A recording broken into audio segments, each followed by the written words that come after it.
Hey guys, hope you're doing well. So, I've seen a lot of people picking Pulse recently and he's become undeniably OP, so I thought I'd make a quick guide on how you can counter Pulse. You may be asking why, since he'll be nerfed in a month's time, and that's because we still have to put up with this arsehole until then.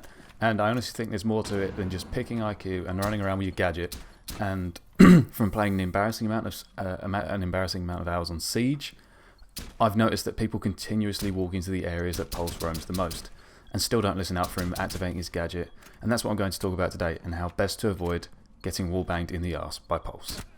So, what if you're not using IQ and the enemy team has a Pulse? Well, you can use your hearing. Pulse's gadget makes a pretty obvious sound, and if you manage to hear it, you could get the drop off on him and give him a good spanking. If you're unaware of what the sound of the gadget makes, it sounds a lot like this.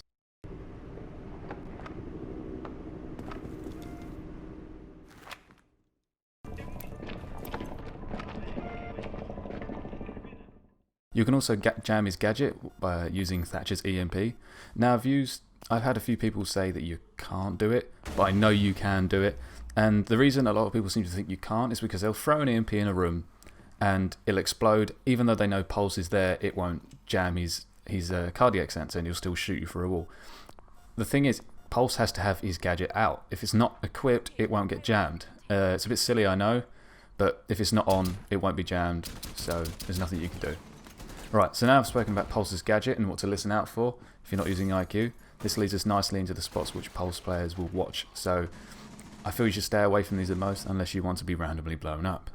I want to quickly say that I won't be listing every spot on every map in the game because that will just take forever and I don't really have the time to do that, and I'm pretty sure you guys know more spots than the ones I'm going to list. I just think these are the most important and most common spots I've seen Pulse at. So, first is Consulate, and I'm sure this has happened to a lot of you before, and it's when the defending team has picked Archives as their defending location, and you go to run through the big door outside into V's office, and randomly Pulse will blow you or your teammates up.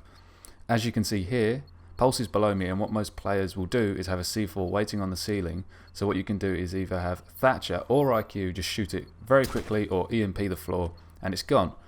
But you will still have that sniper, shotgun, that you can destroy you with. Alternatively, you can avoid Pulse altogether and either push from the circular stairwell or go through the garage and stay away from Pulse altogether.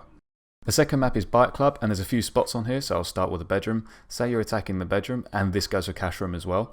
Most roamers, not just Pulse, will go to the opposite side. If they're defending the bedroom, more often than not, Pulse will run over to the cash room and wait there to get a flank off from there. What I like to do as IQ is go on top of the room they're inside and just quickly scan it and check it. Or have a teammate stand on the opposite building and watch the window that leads into the CCTV room. The other spot on the Bike Club map is the kitchen, which is the room above the armory.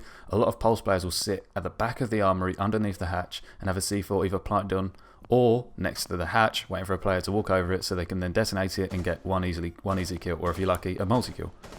It's as simple as that. This is easily one of the most common rooms I see Pulse get a kill in, and it's worth keeping your distance from or ignoring it altogether.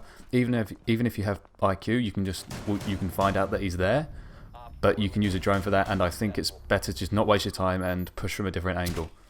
It's worth noting that if they have a Valkyrie, there's more often than not a Valkyrie camera in that kitchen, so they can even have someone else try and get a cheeky C4 kill. So once again, I'd stay well away from that room.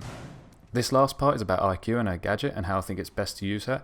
It's worth noting that her gadget has a range of 19 meters, which is 6 meters more than Pulse's sensor. So keep that in mind. You don't actually have to be that close to pick him up on the scanner.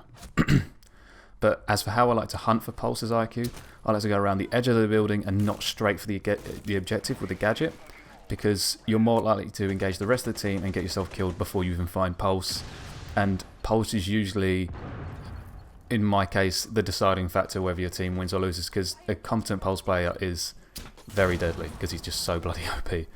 If the enemy is defending the top floor, push the building from the bottom and clear your way upwards. And the same as if they're defending the bottom floor, push from the top, clear your way down.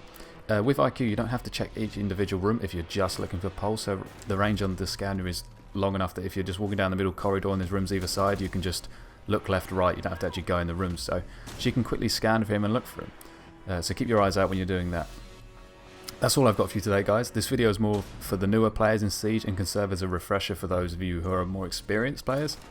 But if you enjoyed the video, please leave a thumbs up And if you have any suggestions or disagree, leave a comment down below. Subscribe for more Rainbow Six Siege content, and I shall see you in the next one.